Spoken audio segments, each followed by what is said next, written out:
G'day all, welcome back to Frostbite's G.I. Joe Repro.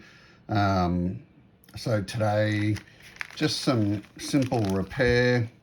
I've received this V1 long range in the mail.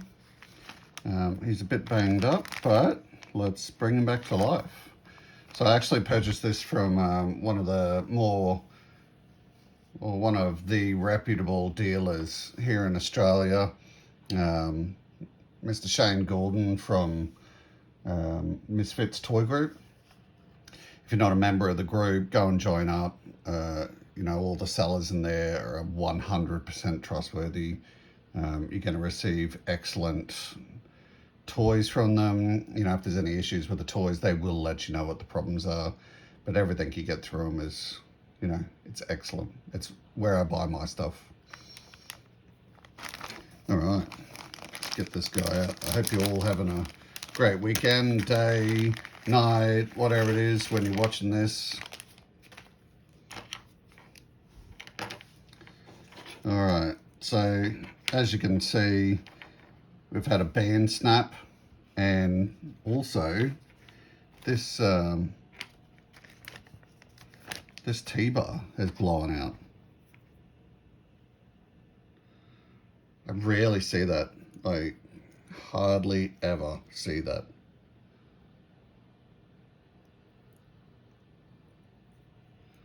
It's like it's not rust. Just had a hard life maybe. The rest of the figure though is in excellent condition. No cracks there, no cracks there. Crotch is still intact. Like, what happened to this thing? And there's no rust on the screws. So, just one of those weird T-bar fails, I'd say. Yeah, man, perfect. So yeah, the reason I grabbed it off him is because, even though it is a bit busted up, everything's really in great condition. The helmet's there, the gun's there. I mean, I think I already have a long range, but I didn't have the gun. So, sometimes you just got to buy a figure just to get the things you need, or this is in great condition. It might just replace what I have. And as we all know, long range is the driver for the Thunderclap, that massive vehicle. All right, well, first thing we need to address is this T-bar. So let's get in there.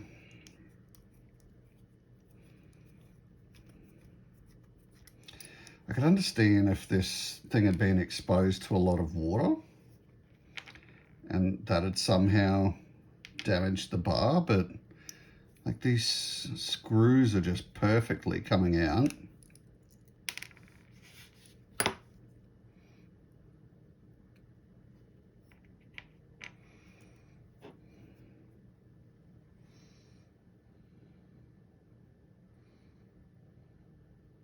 Is that calcification? Weird. Here's one I've rescued from a previous Joe.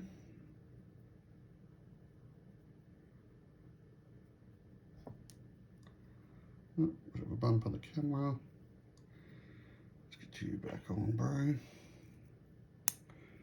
There we go. Just no rust whatsoever. That in itself is, I wouldn't say it's rare, but I'd probably say uncommon. Okay.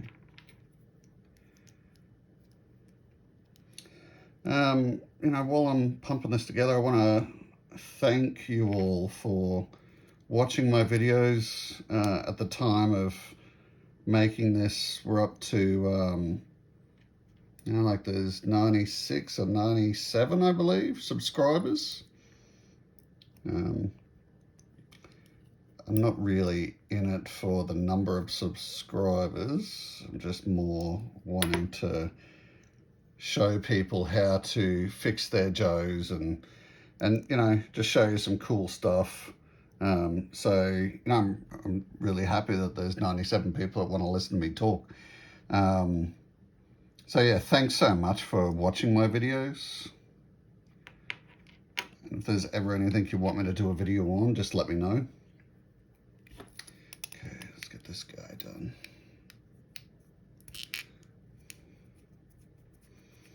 I always, whenever I sort of pick up a driver, a vehicle driver, yeah, man, that band was right in there. It's not even broken. Just a T-bar collapse. So that's probably the OG band. Oh, in the bin now. I always feel bad when I pick up a driver for a vehicle, because in my mind, that means there's a vehicle out there without the driver. Because I'm pretty sure you can only get these guys with the vehicle. So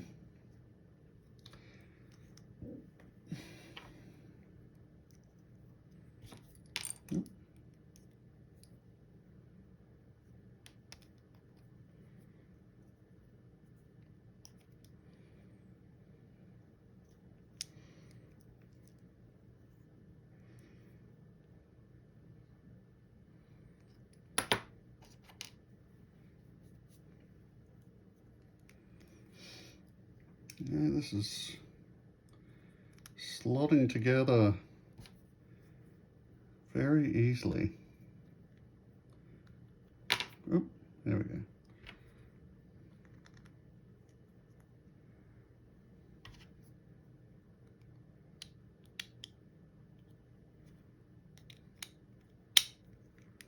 Look at that. Mate.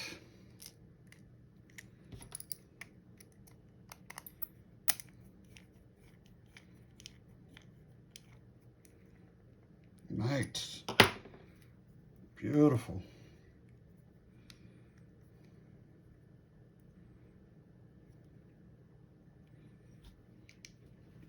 Out of, you know, all the Joe helmets you see as well, like, this is a sweet helmet.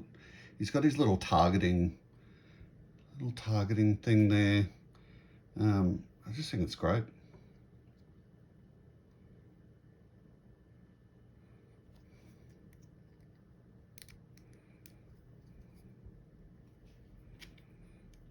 It's a sweet little gun too.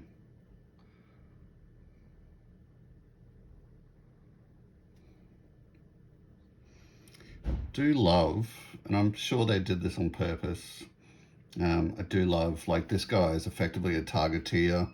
You know, he's there to rain fury down on long distance targets. That's his whole purpose in life.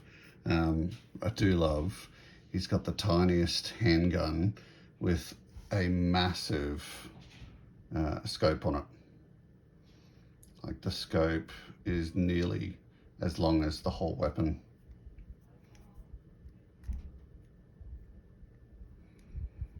Look at that. So yeah. All right, so just a bit of quick info. So Long Range was released as part of the 8th series, so that was 1989. And yeah, it was packaged exclusively with the Thunderclap long range targeting cannon. He was also sold in 1990. That was the V2. No. So yeah, he was sold. Probably separately. So I'm looking at Yo Joe now. He's saying it was sold in 1990 and then discontinued domestically in 91. So wonder if he was just sold separately, or whether, you know, the Thunderclap was sold in 89 and then again in 1990. If anyone can provide further information on that, just chuck it into the comments of this video. That'd be great. I'd love to learn what the go was with him. So Also checking out 3D Joe's. So looking at his file card. So his name's Carl Fritz. His primary military specialty is a thunderclap driver, and his secondary military specialty is artillery. So yeah, he's born in Rhode Island. It says long range was a kid who never grasped simple arithmetic. He did, however, master complex trigonometric and calculus problems with ease. And when he was old enough, long range joined the army, and in particular the artillery corps. It was here that he utilized his trigonomic capabilities to plot the trajectory of artillery shells aimed at long distance targets. In no time, he assessed the highest percentage rate of and on-target knockouts the Corps had ever seen. That is why he's commonly referred to as the knockout man. This guy, the knockout man. Long range can drop a round on a dinner plate at a range of 15 miles. In one attempt, given an accurate topological map and an up-to-minute wind and barometric pressure readings, in layman's terms, that means you can fire a round from the outfield of Giant Stadium in the New Jersey Meadowlands, and it will land directly on second base in Shea Stadium in Flushing, New York. Incredible. I just love the file cards. Like, just making that stuff up. There just wouldn't be people making that up these days. It's too weirdly just amazing and precise. But anyway, yeah, that's it. That's your knockout man. So thanks very much for watching the video today. And yeah, like I said, if you've got any further information on the release in 1990, whether it was with the vehicle or just by himself, just drop it into the comments. Definitely want to hear about that. Apart from that, have a great day, and we'll speak to you next time. Yo, Joe.